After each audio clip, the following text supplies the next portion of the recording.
আসসালামু আলাইকুম। শবনমস ডেতে সবাইকে স্বাগতম। আজকে কিছু কথা বলবো, বলতে পারেন মনের কিছু কথা, মনের মধ্যে জমানো কিছু কথা বলতে যাচ্ছিলাম। এই তো তো আসলে ব্যাপারটা হয়েছে কি, লাইফে সফলতা আর ব্যর্থতা দুইটা আসলে একে অপরের বিপরীতে অবস্থান করে। তো কেউ খুব কম সময়ে সফলতা পায়, আবার কেউ অনেক কঠোর পরিশ্রম করেও সফল হতে পারে না। তো আমার ক্ষেত্রে যেটা হয় যে আমি মানে হয়তো ওইভাবে চাই না, এই জন্য হয়তো হয় না। অনেকের দেখি খুব খুব সুন্দর করে স্মুথলি যে কোনো কিছু একটা হয়ে যায়, আমার ক্ষেত্রে যেটা হয় না। তো আমি একটা জিনিস জানি সবসময়, বা একটা জিনিস মানি সবসময়, জীবনে সফল হতে হলে মানে বারবার হারারও প্রয়োজন হয়। হয়তো আমি বারবার হেরে যাই, হেরে গিয়ে ফিরে আসি, কোনো না কোনো কারণে হেরে যাই, কোনো না কোনো কারণে পিছিয়ে যাই, তারপরও হাল ছাড়ি না। তারপরে হচ্ছে গিয়ে তারপরও আবার আবার মানে আগের চেয়ে বেশি মনোযোগ নিয়ে, অধ্যবসায় নিয়ে কাজ করি। তো আমি জানি হয়তো এরকম করলে একটা সময় হয়তো পাবো সফলতার সংজ্ঞা এক একজনের কাছে এক এক রকম। তো আমার কাছে এখন আমাকে অনেক সফল মনে হয়। হয়তো আমি ক্যারিয়ারের ক্ষেত্রে খুব বেশি ভালো অনেক দূরে আগাতে পারি নাই, কিন্তু আল্লাহর রহমতে আমার যা আছে এটা হচ্ছে গিয়ে আমার, কি বলবো, মিলিয়ন ডলারের চাইতেও বেশি, অনেক বেশি কিছু আমার কাছে আছে। আমি 3 বাচ্চার মা।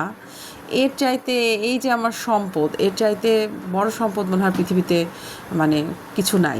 এবং সবসময় আমি একটা কথা বলি যে আমি যে সময়টার মধ্যে দিয়ে যাচ্ছি, এই সময়টা হচ্ছে গিয়ে মানুষের জীবনের শ্রেষ্ঠ সময় আমার কাছে মনে হয়।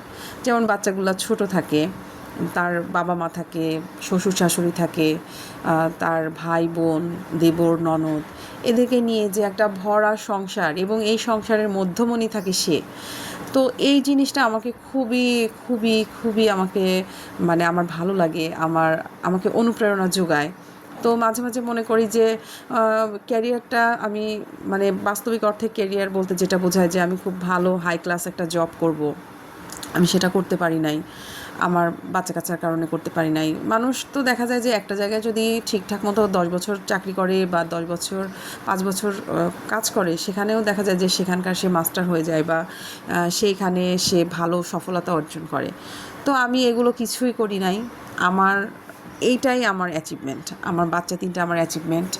আমার বাবা মা, আমার শ্বশুর শাশুড়ি, আমার ভাই বোন, আমার দেবর ননদ নশাস, এরাই আমার অ্যাচিভমেন্ট। আমার কাছে এটা মনে হয়।